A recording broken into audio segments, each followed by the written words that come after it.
but I can't help it.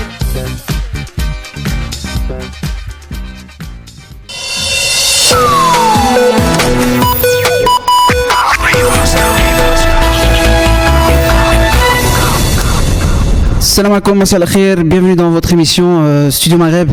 Sal Bougnoul, tu es moche, tu n'es pas le bienvenu ici en Belgique, tu es qu'un con. Mesdames, messieurs, c'est avec ces propos d'une extrême violence que nous commençons cette émission, des propos tenus par un policier à l'égard de mon invité ce soir. Il s'appelle Redouane, il a 18 ans. Au soir du 6 janvier, il a été roué de coups par des policiers. Il dénonce donc l'acte et les propos islamophobes en témoignant ce soir. Salam alaikum Redouane. Alaikum salam. Comment tu vas? Aujourd'hui, je vais bien, alhamdoulilah, à part que je résiste. Et voilà. Donc Redouane, tu as été roué de coups le 6 janvier dernier, le soir du 6 janvier dernier. Ton histoire est très très très bouleversante. Tu m'as contacté sur Facebook. Tu m'as dit voilà Oussama, j'aimerais médiatiser l'affaire. Et tu as peur. Bien sûr, j'ai peur que ça recommence. J'ai peur déjà qu'en sortant de la rue, en sortant de chez moi tout court, que je me fasse rattraper par la police. Tu as peur des représailles. Voilà, j'ai peur, c'est tout ce qui est logique. Oui. Et, j'ai peur pour les jeunes à venir, pour la société en général. Oui. Et pourquoi vouloir témoigner? C'est une question qui peut paraître très simple, mais pourquoi vouloir témoigner? C'est pour pas que ça se reproduise dans le futur, ou tu veux vraiment te libérer d'un poids, parce que c'est pas facile, et je salue ton courage, parce qu'on voit, tu as répété à plusieurs fois, tu as hésité même à le dire sur Facebook, à balancer ton histoire. Tu l'as fait seulement hier. Donc c'est pourquoi? C'est pour te libérer d'un poids? Même pas, c'est juste pour déjà faciliter tous les jeunes qui se sont fait bafouiller, tous les jeunes qui se sont fait massacrer, torturer dans les cellules ou bien dans les camionnettes, puisque cela se fait en discret, et il n'y a aucune poursuite par rapport à ce genre de personnes, parce que c'est des personnes qu'on ne peut pas malheureusement généraliser. Oui. Et je tenais quand même à dire que c'est pas la première bavure qu'il y a eu ici à Bruxelles. Et donc, il devait cesser ce genre de bavure policière. Alors, pour raconter l'histoire qui est bouleversante, ça s'est passé donc au soir du 6 janvier. À 18h, tu étais chez ta tante. Tu passais une soirée en famille. Tu es sorti de chez ta tante vers les coups de 20h pour entrer chez toi à la maison. Tu es passé par la rue Marie-Christine, et là, ton calvaire a commencé. Raconte-nous un peu comment ça a commencé. Comme vous l'avez dit, je suis sorti de chez ma tante, je descends la rue Marie-Christine. De là, quand je tourne ma tête vers ma droite, j'ai vu qu'il y avait des voitures de police. Il n'y avait pas qu'une, sachant qu'il y avait une émeute à Boxtal. Oui. Et ce que j'ai fait, directement, je suis rentré vers chez moi.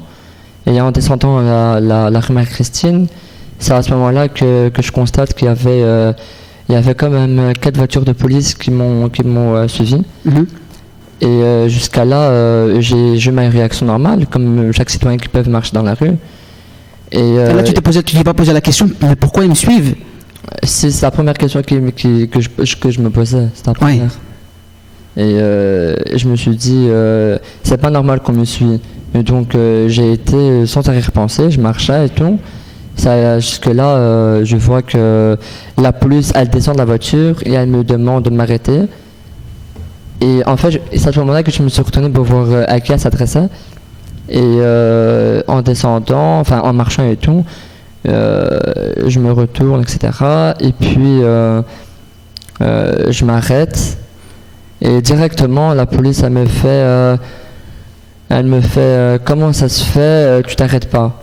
Oui. Alors que moi, je me suis arrêté, j'ai pas cherché à comprendre. Et directement, j'ai vu qu'il y avait 3 ou 4 policiers qui se sont sortis avec des matraques et 2 avec une bombe lacrymogène. Et je me suis dit non, je suis pas un criminel, c'est pas possible. Et donc, par peur, j'ai pris la fuite. Et ils ont justifié ça, que j'ai été parmi ceux qui ont fait une rébellion. Oui. Donc, ils t'ont fait peur, tu as eu peur, tu as pris la fuite.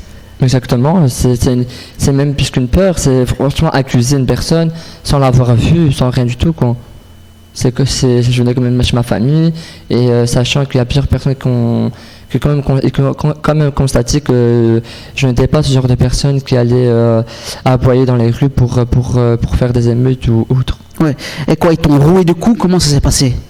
Ben déjà, une fois qu'ils m'ont attrapé après Donc tu t'es enfui? Je m'enfuis. Ils t'ont attrapé combien de temps après? Directement après 3-4 pas. J'ai pas su m'enfuir pendant 2-3 minutes.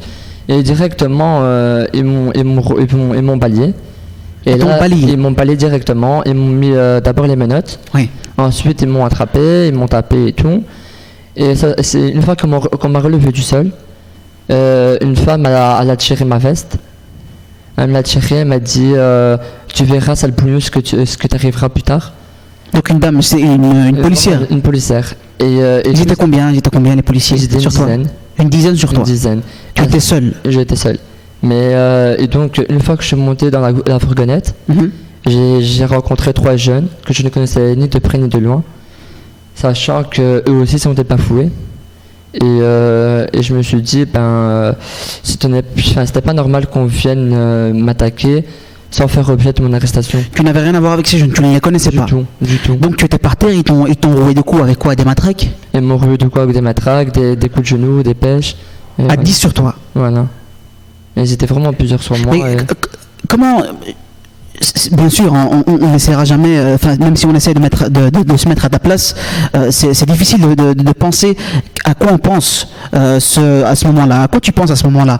Quand tu as 10 policiers, tu es venu passer une bonne soirée chez ta tante, tu es rentré chez toi, et là tu te fais tabasser par 10 policiers. Quelle est ta première réaction? Qu'est-ce que tu te dis à ce moment-là dans ta tête? Pourquoi m'avoir arrêté? Déjà pour un rien. Ils m'ont pas fait objet de mon arrestation.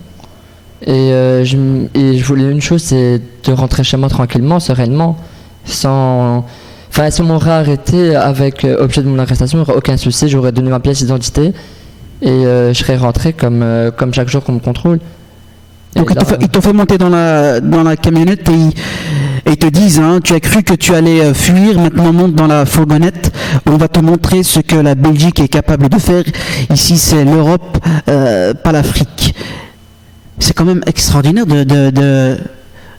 d'avoir et même d'entendre ce genre de propos. Ouais, ça m'a choqué, ça m'a même bouleversé parce que je trouve ça affreux qu'on puisse dire à un citoyen, puisque je suis quand même un citoyen belge, qui est né en Belgique à Jette, et je me suis dit c'est un peu parano qu'on vienne dire ça aux personnes impuissantes, alors qu'on s'attaque toujours aux plus faibles. Et je trouve ça pas normal qu'ils se bafouent et qu'ils se lâchent comme ça envers les jeunes, surtout envers des innocents. Oui. C'est quand même dur, c'est une extrême violence, ces propos-là. Comment ont réagi les autres personnes qui étaient dans la camionnette? Les garçons, ils étaient déjà 3. Ils étaient tous... il y avait déjà 2 qui ont saigné. Et ils avaient la tête au sol, donc ils ne pouvaient pas parler, ni bouger, ni me regarder, ce qui fait que voilà. Et moi j'avais la tête sur... en fait, on était tous à genoux, et ce qui fait que ma tête a été sur la chaise arrière. Et un des policiers m'a dit non, enlève la tête de l'enfant à Ben Laden. Et je me suis comment il m'a demandé, un des policiers a demandé à l'autre officier d'enlever la tête de Ben Laden. Donc il m'a comparé à Ben Laden, je ne sais pas pourquoi. Et voilà, ce qui fait que, en fait, c'est vraiment un choc et c'est inacceptable pour moi. Je peux pas me taire, je peux pas. Tu as eu peur de témoigner, ce qu'on peut comprendre, ça a été un choc pour toi. Pour un peu préciser et pour être honnête et pour pas alimenter les amalgames, etc., juste qu'on précise à nos téléspectateurs et téléspectatrices que ça s'est déroulé avant, bien sûr, le drame à Charlie Hebdo, voilà, pour pas alimenter les amalgames, etc., faire des raccourcis trop dangereux et trop faciles. Donc voilà, ça s'est passé avant. Tu dénonces, Redouane, les propos et les actes racistes, islamophobes. Exactement, je suis contre les actes islamophobes et racistes. Donc, tout à fait. Qu'est-ce qui s'est passé par après? Donc, ils t'ont accompagné, ils t'ont amené au poste de police, et après, qu'est-ce qui s'est passé? Déjà, avant qu'on me dépose au poste de police, ils ont fait un échange. Donc, j'étais amené vers d'autres officiers qui étaient plus calmes. Je tenais à le préciser quand même. Et puis on m'a changé aussi des fourgonnettes. Et les sous-officiers, ils m'ont quand même détaché les cautions, parce qu'après les meutes, on m'a mis des cautions. Et une fois amené au poste, j'ai eu droit aux menaces, j'ai eu droit aux insultes. Ça a atteint ma religion, ça a atteint à mon Seigneur, ça a atteint mes parents, ma famille, mon alentour et moi-même. Ouais, on voit à l'écran actuellement, on va dire le résultat des coups. On voit que ton nez est pas mal écorché. C'est des coups de matraque, ça?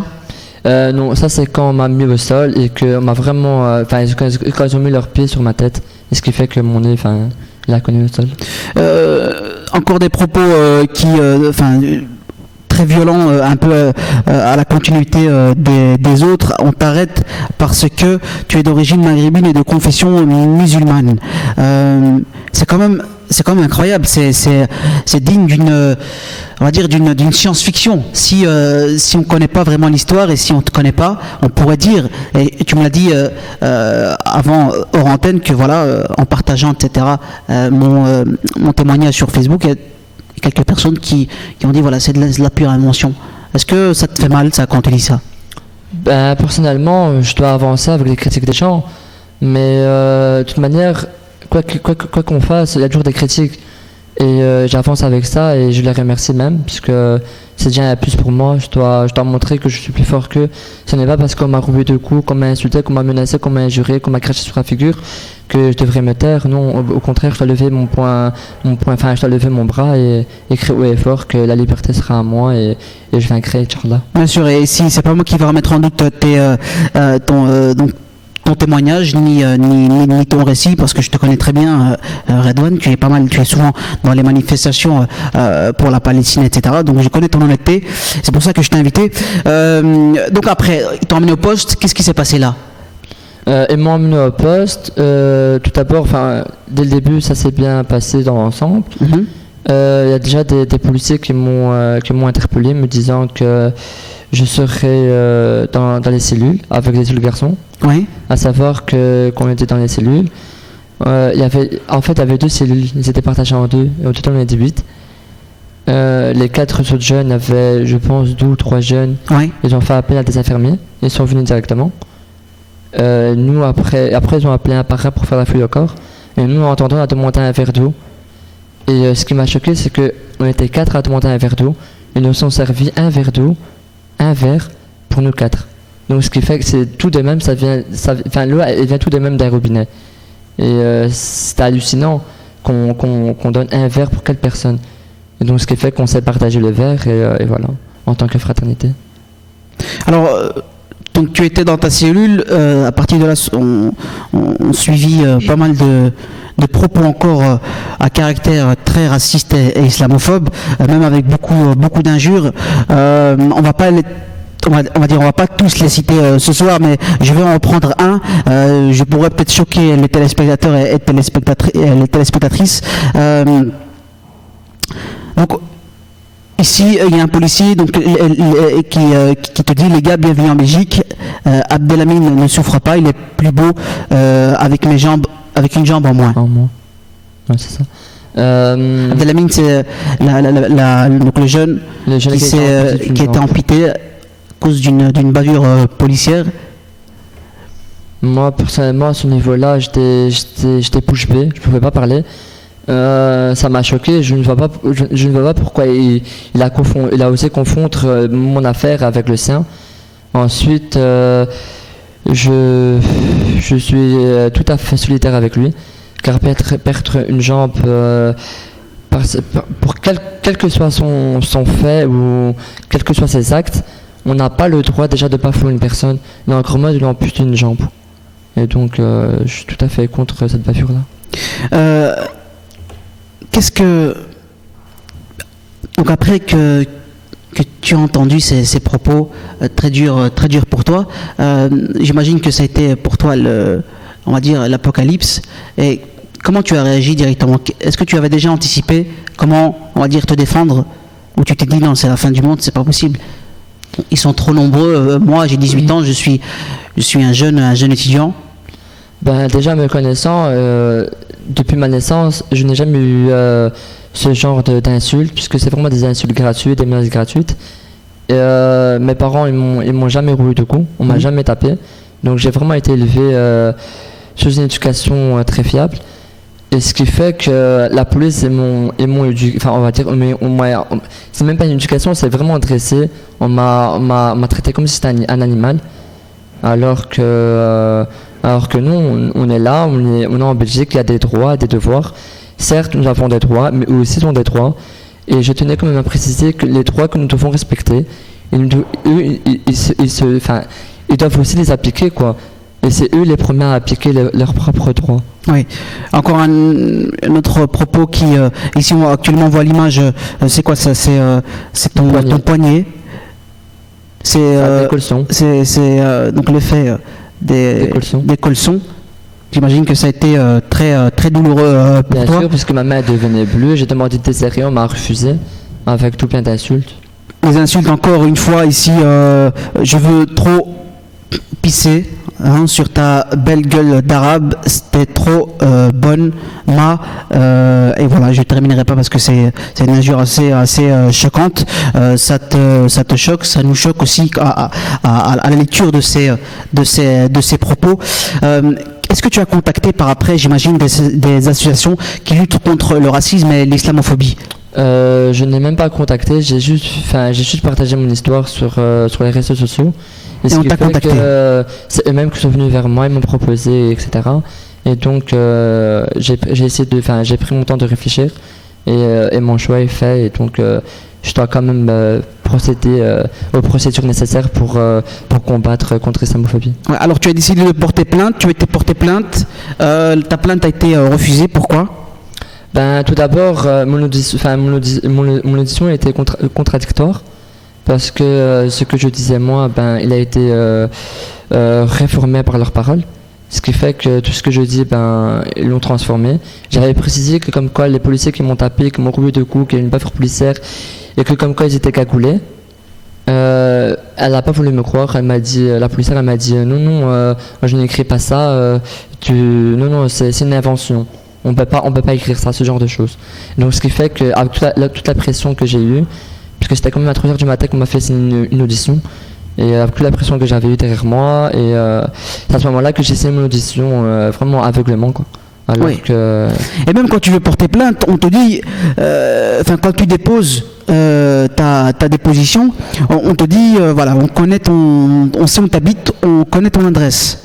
Donc on te fait de menaces même au commissariat de police. On m'a menacé. Déjà, ça a commencé dès la première fois qu'ils m'ont mis la main sur moi. Ils ont déposé la main sur moi. Et ils ont continué jusqu'à la fin.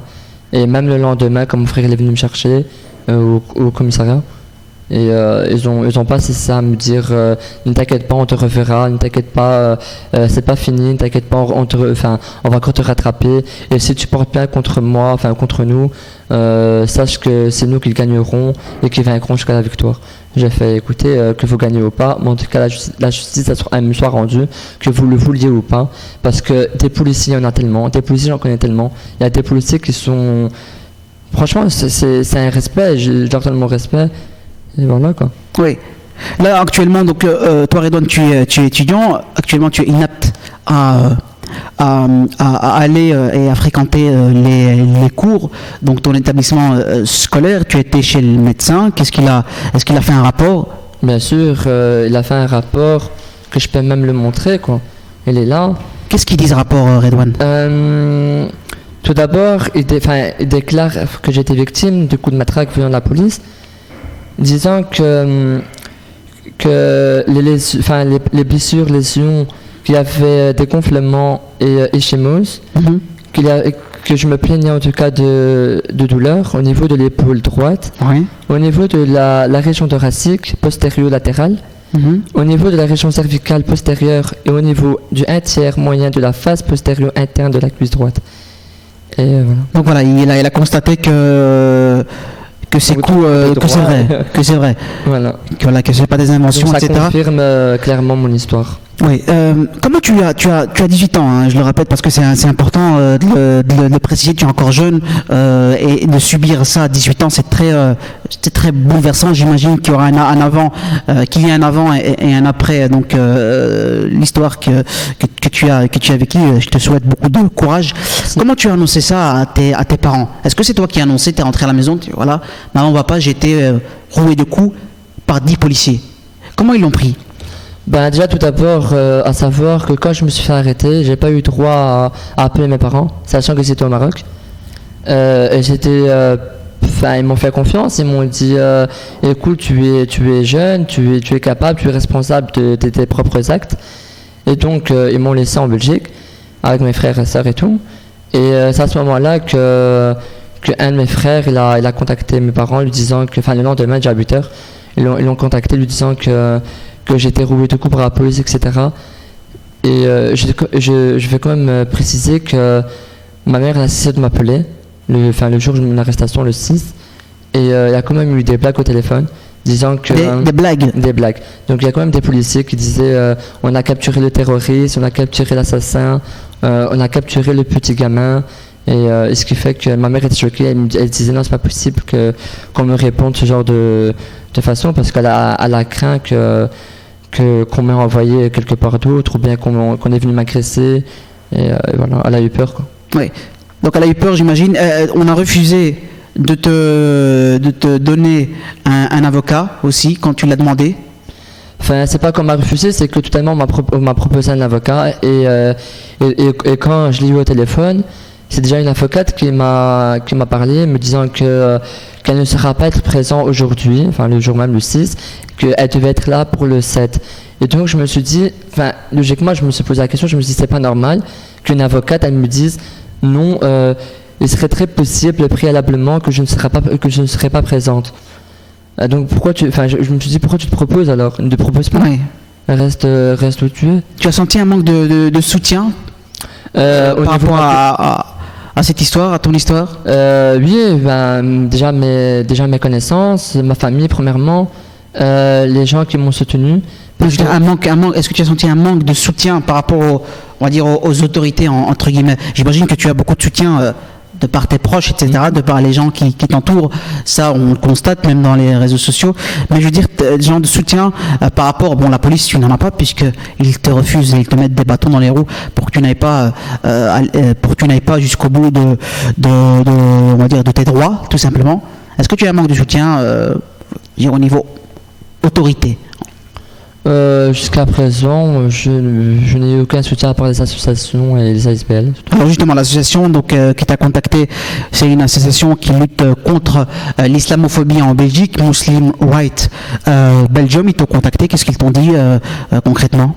Ils m'ont demandé si je voulais témoigner pour expliquer mon histoire. Je n'ai pas refusé, parce que je veux quand même médiatiser et informer à tout le monde, à un maximum de personnes, mon histoire, parce qu'il faut savoir qu'il y a énormément de jeunes et moins jeunes qui sont bafoués, qui se font priver de liberté et qui se taisent, alors que là j'essaie de représenter tous les jeunes, tous les parents et toutes les victimes qui ont été bafouées par ce genre de policiers. Redouane, donc l'affaire est en cours, donc l'association prend en charge donc le dossier. Qu'est-ce qu'on peut faire de plus à part te souhaiter bon rétablissement et un bon courage? Sincèrement, la seule chose que je peux demander déjà aux musulmans, c'est d'invoquer Allah Azzawajal, parce que il faut savoir que l'humain est faible et c'est une épreuve de plus, et chaque épreuve c'est l'amour que tu nous portes. Et voilà.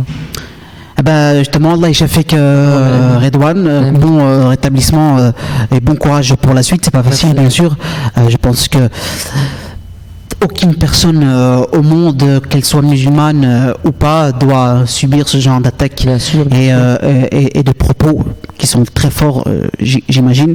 Donc voilà, je te souhaite et je te donne beaucoup de courage, beaucoup de force. Merci. Et voilà, tu as mon soutien. C'est quand tu veux. Redouane, est-ce que tu as un dernier message à faire passer pour nos téléspectateurs et téléspectatrices? Je tenais à remercier toutes les personnes qui me soutiennent de loin et de près. Je tenais à remercier aussi les personnes qui organisent et qui organiseront soit des témoignages, soit des dons, soit des messages par courrier ou bien peut-être des rassemblements ou des marches pour soutenir que ce soit les bavures en général ou bien Abdelhamid qui a été amputé le 2 janvier et moi le 6 et je tenais à vous remercier tout simplement. Merci à toi Redouane d'avoir été mon invité, merci d'être venu témoigner ce soir. Je salue encore ton courage.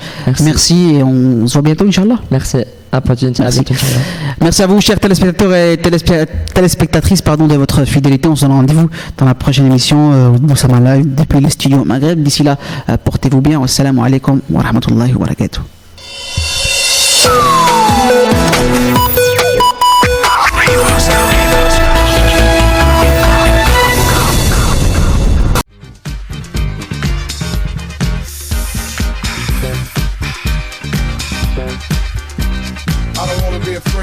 But I can't help myself.